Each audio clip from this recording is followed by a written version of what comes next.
오늘 본문은 우리가 씨 뿌리는 비유로 잘 알고 있는 그러한 말씀의 본문입니다. 본문을 이렇게 묵상하면서 제가 이렇게 생각했던 것 중에 하나는 예수님께서는 왜 굳이 이 비유를 들어서 말씀하셨을까라고 하는 것입니다. 그런데 이 말씀을 오늘 이렇게 쭉 살펴보면 알겠지만 이 비유로 말씀하시는 데는 그만한 이유가 있다라고 하는 것입니다. 그것은 바로 말씀을 듣는 사람들의 마음의 자세와 또 태도가 중요하다라고 하는 것을 예수님이 강조하시기 위함입니다. 오늘 본문을 보면 예수님 앞에 많은 사람들, 큰 무리가 몰려들었다라고 이야기하고 있습니다. 이들이 예수님을 찾아온 이유는 어떠한 영적인 양식을 구하기 위함이 아니었다라고 하는 것이지요.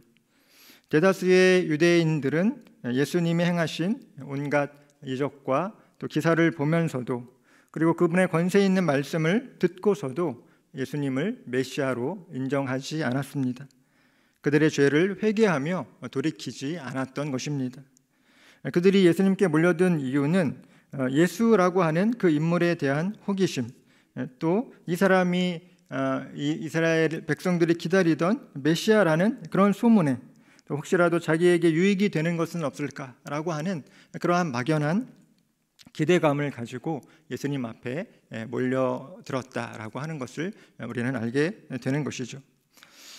예수님은 자기 앞에 몰려든 큰 무리에게 비유로 말씀하시면서 이렇게 비유로 말씀하실 때 얻게 되는 그러한 효과에 대해서 말씀 듣기를 사모하고 또 갈급한 심령을 가진 사람들에게는 이 비유의 말씀이 마음밭에 선명하게 기억이 되지만, 완악한 마음을 가진 사람들은 이 말씀을 들어도 도저히 알아들을 수 없는 그러한 효과가 이 비유의 말씀 속에 있기 때문에 비유로 말씀하신다라고 그렇게 제자들에게 이것을 풀어서 말씀해 주셨습니다.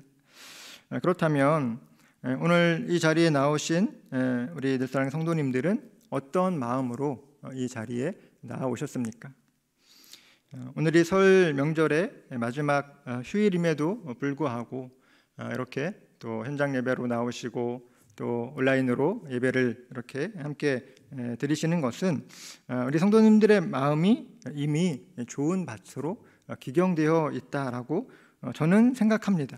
실제로 어떨지 주님께서 아시겠지만 우리의 마음밭이 이렇게 좋은 밭으로, 옥토밭으로 기경되어 있을 때에만 말씀의 은혜를 경험할 수 있고, 또 하나님께서 주시는 그 말씀을 통해 우리의 삶이 더 새롭게 또 도전받고, 또 하나님 말씀에 인도하는 대로 순종하며 나아가는 그런 은혜를 얻게 된다라고 하는 것을 우리가 잘 기억하면서 오늘 이 말씀의 은혜를 경험하는 저와 여러분 되어주시기를 예수님의 이름으로 축복합니다. 아멘. 오늘 본문에는 4가지 땅의 비유에 대해서 말씀하고 있습니다. 첫 번째 밭은 바로 길가에 떨어진 그런 길가밭. 그래서 5절 말씀에 보면 길가에 떨어진 그 씨앗이 있는데 그 씨앗은 어떻게 된다고요? 새들이 와서 먹어버린다라고 성경은 말씀하고 있습니다. 여기서 말하는 길가라고 하는 것은 시골 출신 우리 시골에서 자라신 분들은 알고 계시겠지만, 밭과 밭 사이에 사람이 지나다닐 수 있는 좁은 길, 전문 용어로 고랑이라고 하죠. 그 고랑을 의미하고 있습니다. 사람들이 잦은 왕래로 그 길을 이렇게 왔다 갔다 하기 때문에 그 땅은 딱딱하게 굳어져 있는 것입니다.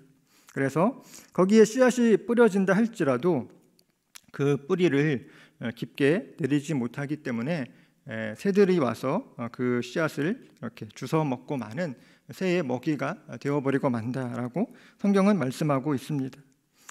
이것은 어떤 뜻입니까? 이러한 길가밭과 같은 마음 상태를 가진 사람들은 하나님의 말씀이 뿌려졌지만 그 마음밭이 이미 딱딱하게 굳어 있기 때문에 신앙이 자라날 수가 없다라고 하는 것입니다. 다시 말하면 마음이 완고하고 교만한 사람들을 일컫는 그러한 상태인 것입니다.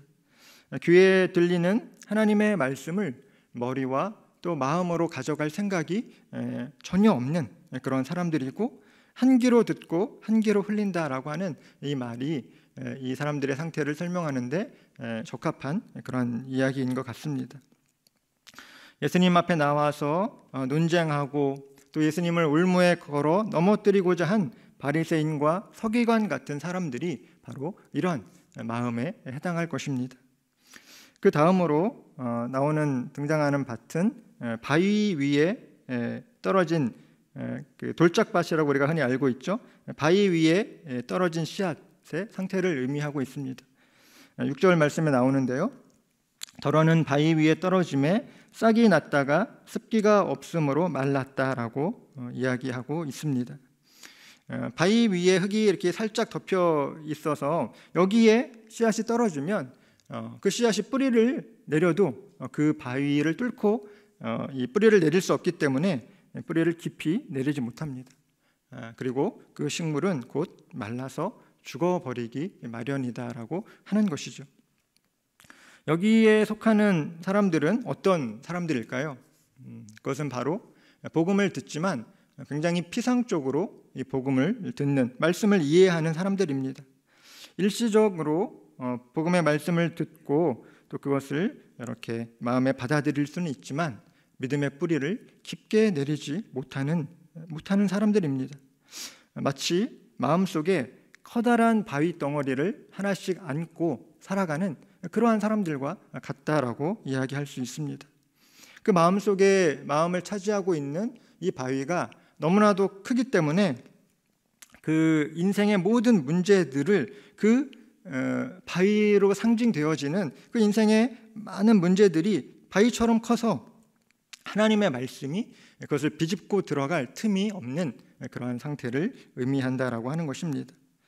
자신의 성공과 자신의 명예와 또 어떤 안정감을 추구하는 것들, 또 여러 관계에서 오는 그런 감정들을, 그 영향을 무엇보다 하나님 말씀보다 그런 여러 인간적인 영향들을 많이 받는 사람들의 모습일 것입니다.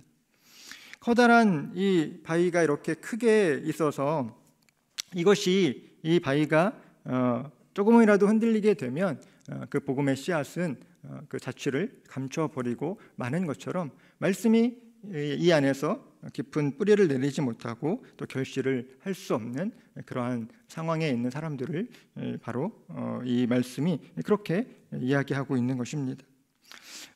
예를 들어서 한때는 바울의 제자였지만 세상을 사랑하여 복음의 일꾼 되기를 포기하고 세상으로 돌아간 사람이 있습니다. 여러분, 이 사람이 누구일까요? 데마라고 하는 사람이 이 디모데후서 4장에 나오죠.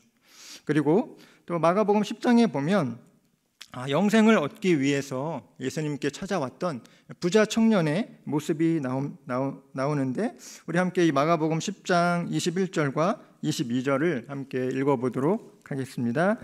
시작. 예수께서 그를 보시고 사랑하사 이르시되 니 가서 내게 있는 것을 다 팔아 가난한 자들에게 주라. 그리하면 하늘에서 보화가 내게 있으리라. 그리고 와서 나를 따르라 하시니 그 사람은 재물이 많은 고로 이 말씀으로 인하여 슬픈 기색을 띠고 근심하며 가니라. 아멘. 영생을 얻고자 하여 예수님 앞에 나온 부자 청년의 이야기는 여러분 잘 알고 계실 것입니다.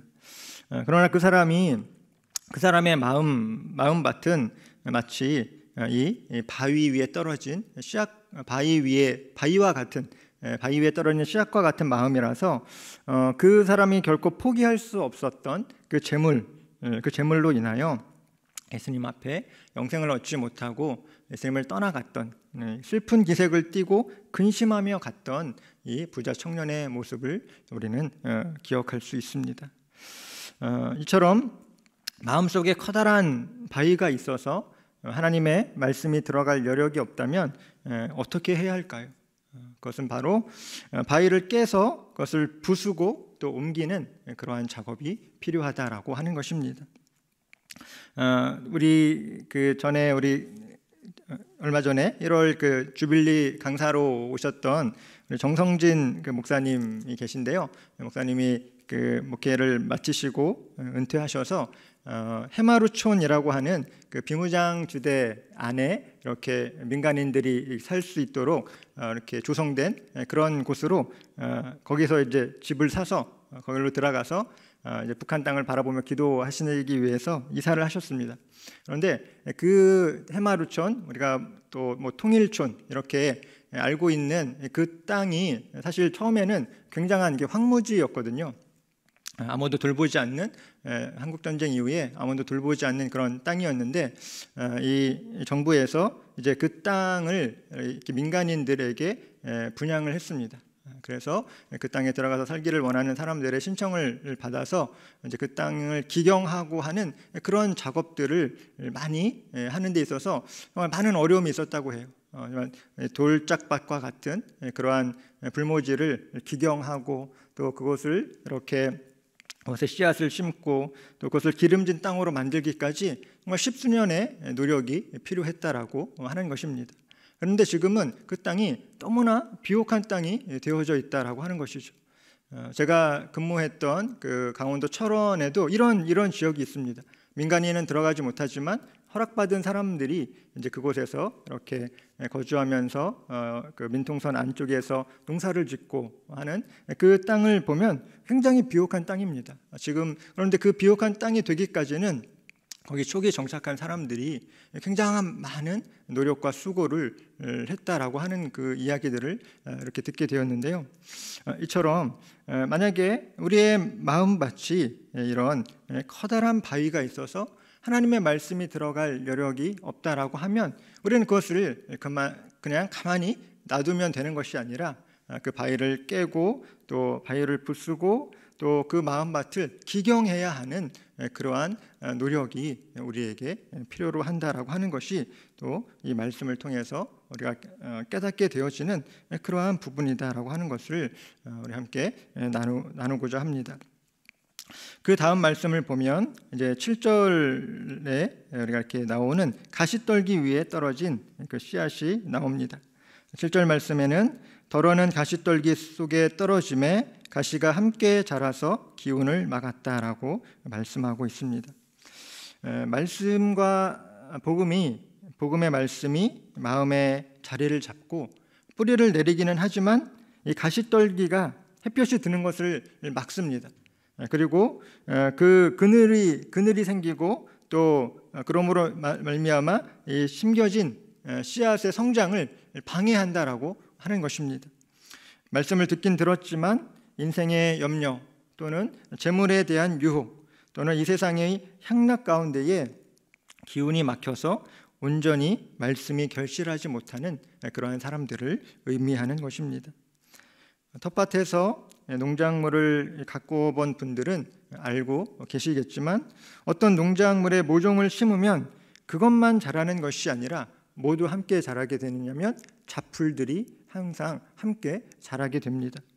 심지도 않았지만 그 모종보다 더 무성하고 더 강력하게 자라서 나중에는 그 온 밭을 뒤덮어 버리고 마는 것입니다. 그러므로 가시떨기 위에 떨어진 이 말씀이 뿌리를 내리고 또 열매를 맺기 위해서는 이 가시떨기와 잡풀을 뽑아내야 하는 그런 작업이 필요하다라고 하는 것입니다. 만약에 우리의 마음이 이 가시떨기 밭과 같은 그 마음이라면 이 마음 속에 세상에 대한 염려가 가득하고 또 어떤 사람들은 자신의 그 쾌락을 추구하는 것에 몰두한 그런 사람이라면 그 가시떨기와 같은 마음밭 안에서 사랑과 의와 성령의 열매가 맺혀질 수는 없다라고 하는 것을 우리는 기억해야 합니다. 지금 저와 여러분의 마음 속에 말씀의 씨앗과 또 함께 자라고 있는 것이 무엇인지를 한번 생각해 보기를 원합니다. 이것을 분별하기를 원합니다. 하나님의 말씀보다 더 깊이 뿌리 내리고 있는 그러한 이 가시떨기와 같은 또 잡초와 같은 것이 우리 마음 속에 더 하나님의 말씀보다 더 깊이 자라고 있다라고 한다면 우리는 그것을 가만두어서는 안 된다라고 하는 것입니다. 우리 스스로 그것을 뽑아낼 수 없다면 우리는 우리의 농부 대신 하나님께 이것을 맡겨야 할 것입니다. 끊임없이 기도하고 또 하나님의 도우심을 구하고 또 성령의 능력을 덧입어서 이 마음, 우리의 마음밭에 뿌려진 말씀이 막힘없이 자라도록 해야 하는 것입니다. 우리 함께 에스겔 11장 19절부터 20절 말씀을 함께 읽어보도록 하겠습니다. 시작. 내가 그들에게 한 마음을 주고 그 속에 새 영을 주며 그 몸에서 돌 같은 마음을 제거하고 살처럼 부드러운 마음을 주어 내 율례를 따르며 내 규례를 지켜 행하게 하리니 그들은 내 백성이 되고 나는 그들의 하나님이 되리라. 아멘. 우리가 어제 이렇게 음력으로 새해를 맞이하였습니다. 비록 코로나 상황으로 인해서 예전과 같은 그러한 설 명절의 분위기를 느끼는 것은 어려웠지만 새해가 밝았다라고 하는 것은 우리에게 무엇인가 또 새로운 기대감을 또 새로운 마음을 갖게 하는 그런 것을 우리가 어제 이 신년을 맞이하면서 다들 느끼셨을 것입니다. 특별히 또 우리 한국 사람들은 이 1월 1일 양력보다는 음력 새해를 맞이해야 진짜 이 새해가 시작된 것 같은 그러한 느낌을 받게 되는데요. 우리가 방금 전에 함께 읽은 이 에스겔 말씀처럼 새해를 시작하면서 우리 마음 가운데 하나님 앞에서 우리 마음 안에 만약 돌같이 그런 굳은 마음이 있다면 성령의 역사하심으로 그 마음이 부드러운 쇠살 같은 그 마음으로 바뀌어지는 그러한 은혜가 있기를 예수님의 이름으로 축복합니다. 또한 부드럽게 기경된 그 마음밭에 하나님의 말씀이 심겨짐으로 말미암아 하나님의 법도를 따르고 또 우리가 순종하여 하나님께 칭찬받는 그러한 믿음의 백성으로 올 한 해 새롭게 거듭나는 그러한 은혜가 우리 모두에게 임하기를 예수님의 이름으로 축복합니다. 아멘. 이처럼 길가와 돌밭 그리고 가시떨기 위에 떨어진 이 씨앗은 열매를 맺지 못하지만 유일하게 또 열매를 맺을 수 있는 이 땅이 8절 말씀에 나오는데요.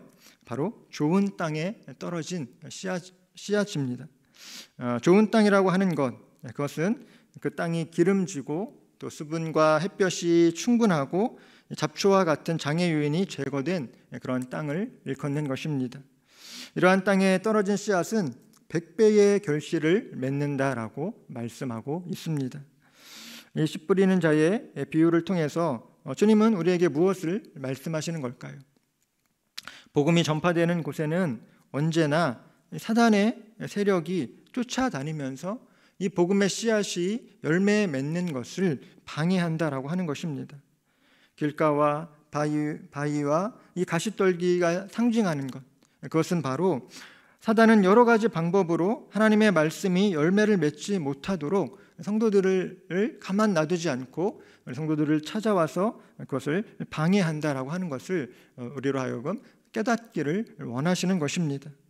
그러므로 성도들이 말씀을 듣는 것은 그냥 와서 이렇게 어떤 좋은 교훈의 말씀을, 좋은 강연을 듣는 그것이 아니라 우리가 하나님의 말씀을 들으러 오는 것은 보이지 않는 그런 사단과의 영적인 싸움의 현장이다라고 하는 것을 우리는 기억해야 할 것입니다. 성경은 우리에게 말씀을 대하는 우리의 마음과 태도가 어떠해야 하는지를 교훈해 주고 있습니다. 여러 가지 말씀이 있지만 그 중에서 대표적으로 우리 데살로니가전서 2장 13절 말씀을 한번 같이 읽어보도록 하겠습니다. 시작. 이러므로 우리가 하나님께 끊임없이 감사함은 너희가 우리에게 들은 바 하나님의 말씀을 받을 때에 사람의 말로 받지 아니하고 하나님의 말씀으로 받음이니 진실로 그러하도다.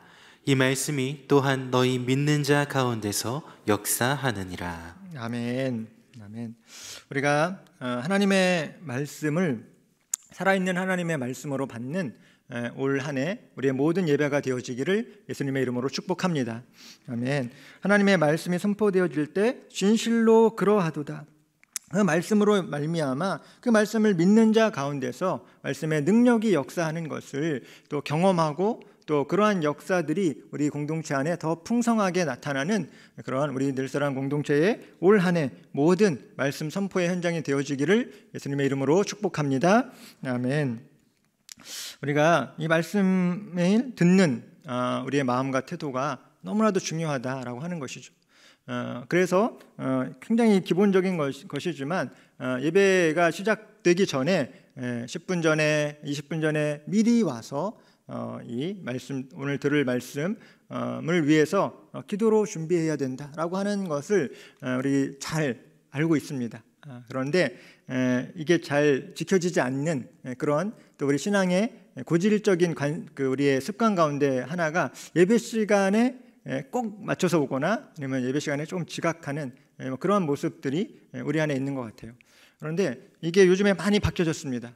이 코로나로 인해서 이 예배당에 출입할 수 있는 인원이 제한되다 보니까 한 예배 시간 한 5분 전만 돼도 이제 본당에 출입할 수 없는 그러한 환경이 되어지다 보니까 많은 성도님들이 좀 서둘러서 이렇게 일찍 오셔서 본당에서 이렇게 예배를 드리기를 원하시는 그런 모습들이 이렇게 보여지는 것 같습니다만, 중요한 것은 코로나 때문에 그렇게 되는 것이 아니라 또 우리의 마음이 정말 하나님의 말씀에 대한 또 사모함이 있고, 또 그 말씀을 그냥 오늘 목사님이 어떤 재밌는 말씀을 하실까, 이것을 이런 마음으로, 이러한 태도로 이렇게 교회에 오는 것이 아니라 정말 하나님의 말씀이 내 마음밭에 살아있는 하나님의 말씀으로 들려지고 깨달아지고 또 역사할 수 있도록 우리가 그렇게 이 마음밭을 기경하는 그런 기도를 하나님 앞에 올려드리고, 또 그렇게 그러한 마음으로 준비된 마음으로 또 말씀을 받고, 또 그 말씀이 준비된 우리의 마음밭에 우리의 심령 가운데 역사해서 정말 말씀의 그런 풍성한 은혜가, 또 말씀의 능력이 우리의 삶을 더 풍성하게 해주는 그러한 성령의 또 충만함의 역사가 우리의 모든 말씀 생활 가운데, 말씀을 듣는 성도들의 삶 가운데 그런 은혜가 더 풍성하게 나타나는 그러한 올 한 해 또 우리들의 모습이 되어지기를 다시 한번 예수님의 이름으로 축복합니다. 아멘. 우리가 이 말씀을 듣는 태도가 너무나 중요하다라고 하는 것을 또 함께 나누었고요. 그리고 또 한 가지 오늘 이 비유의 말씀을 통해서 우리가 깨닫게 되는 것이 있습니다. 그것은 지금도 하나님의 말씀의 씨앗은 우리 마음밭이 어떠하든지 상관없이 똑같이 말씀의 씨앗은 지금 뿌려지고 있다라고 하는 것이죠. 말씀의 씨앗이 뿌려지고 있는데 그 결과는 딱 두 가지로 나타난다. 두 가지로 나뉘게 된다라고 하는 것입니다. 열매를 맺는 자와 열매를 맺지 못하는 자가 그것입니다. 지금 저와 여러분은 신앙생활을 하면서 어떤 열매를 맺고 있는가, 이것을 한번 생각해 보시기를 바랍니다. 모든 열매를 맺는 식물들의 특성이 있습니다. 그것은 열매가 무르익으면 자연스럽게 떨어지는 것이죠. 그 열매가 가지에서 떨어지고 또 다른 열매를 맺게 되어 있습니다. 지금 열매를 맺지 않고 있다면 이전에 내가 아무리 많은 열매를 맺었어도 나는 지금 생명을 잉태하지 못하는 그러한 나의 영혼의 상태라고 그것을 진단할 수 있을 것입니다.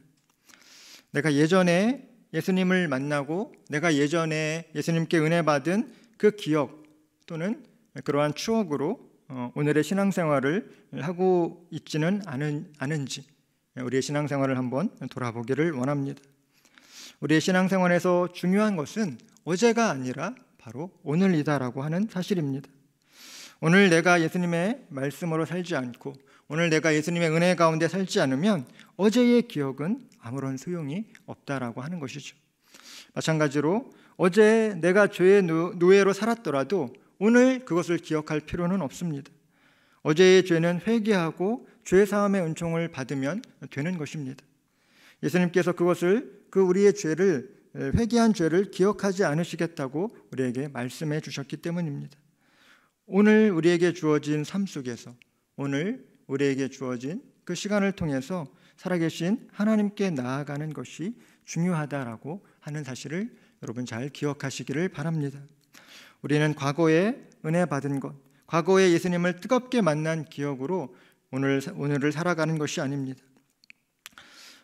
주님께서는 우리에게 과거의 열매를 요구하지 않으시고 또 과거의 열매를 기억하지 않으시고 오늘의 열매를 우리에게 요구하고 계신다라고 하는 것을 우리는 또한 기억하면서 오늘 나는 이 생명의 열매를 맺고 있는가, 믿음과 의와 희락과 화평의 열매, 성령의 충만함으로 인한 그 열매로 하나님을 영광스럽게 해드리고 있는가, 하나님께 영광을 올려드리고 있는지를 우리는 한번 돌아봐야 할 것입니다.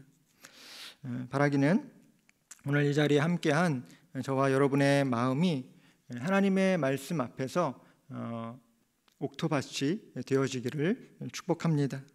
말씀이 선포되어질 때 그것을 잘 듣고 깨달을 뿐만 아니라 또 그 말씀에 순종하고 또 그 말씀이 뿌리를 내리고 열매를 맺기까지 또 말씀을 붙들고 인내하는 그러한 시간이 우리에게 필요한 것입니다. 귀한 열매를 맺음으로 말미암아 또 하나님 앞에 칭찬받고 또 하나님 앞에 잘했다, 또 착하고 충성된 종이다라고 하는 그러한 인정을 받는 저와 여러분의 신앙생활 되어지시기를 예수님의 이름으로 축복합니다. 아멘. 이제 말씀을 맺도록 하겠습니다. 한 가지 예화를 이렇게 나누고 말씀을 맺기를 원하는데요. 여러분 기타를 이렇게 연주하시는 분들이 아마 이 가운데 계실 것입니다. 그런데 뭐 기타도 그렇고 뭐 어떤 현악기든지 그것이 이렇게 그 줄이 악기의 줄이 이렇게 팽팽하게 조율되어 있지 않는 채로 그것을 연주를 하면 아무리 뛰어난 연주자가 그것을 연주한다고 하더라도 그것이 소음에 불과한 것이 되고 만다라고 하는 것이죠. 하나님이 우리의 연주자라고 한번 생각을 해보시기 바랍니다. 하나님이 우리의 농부도 되시고 또 하나님이 우리의 연주자도 되시는데 우리가 하나님의 손에서 연주되어지는 어떤 현악기로 우리를 이렇게 비유한다면 하나님이 우리를 통하여 아름다운 그런 멜로디를 연주하실 수 있도록 우리는 늘 깨어 있어야 된다라고 하는 것입니다. 그 기타 줄이 현악기의 그 줄이 이렇게 잘 조율되어져 있어서 언제든지 하나님께서 우리를 통해서 우리를 통해 그 아름다운 선율을 연주하시는 또 아름다운 열매를 맺으시는 그 하나님의 쓰임 앞에 또 우리가 우리 자신을 내어드릴 수 있도록 언제든지 깨어서 또 준비되어지는 그러한 우리의 모습이 되어야 할 줄로 믿습니다. 말씀 앞에 깨어 있는 또 성령과 말씀으로 우리를 인도하시는 그 하나님의 인도하심 앞에 올 한 해도 우리가 날마다 순종하며 그렇게 또 하나님 앞에 붙들려서 쓰임 받는, 그래서 풍성한 열매를 통해서 또 우리 주변 사람들에게 또 하나님의 아름다운 덕을 드러내고 또 우리 믿음의 공동체가 더 풍성한 성령의 열매를 맺을 수 있기를 또 그 통로로 우리가 나 자신이 사용되어지기를 원하고 또 그러한 우리 공동체로 더 이렇게 하나님 앞에 쓰임 받는 또 아름다운 우리 늘사랑 공동체 또 각 가정과 각 목장이 되어질 수 있기를 다시 한번 예수님의 이름으로 축복합니다. 하나님의 온전한 이 통치하심을 또 경험하며 또 하나님 앞에 붙들려서 쓰임 받으며 또 하나님 나라를 위해서 우리가 우리의 있는 자리에서 또 작은 모습이지만 또 충성되이 또 하나님 앞에 쓰임 받으며 또 하나님의 이름을 높여드리는 하나님 나라의 백성들 되어지시기를 예수님의 이름으로 축원합니다. 아멘.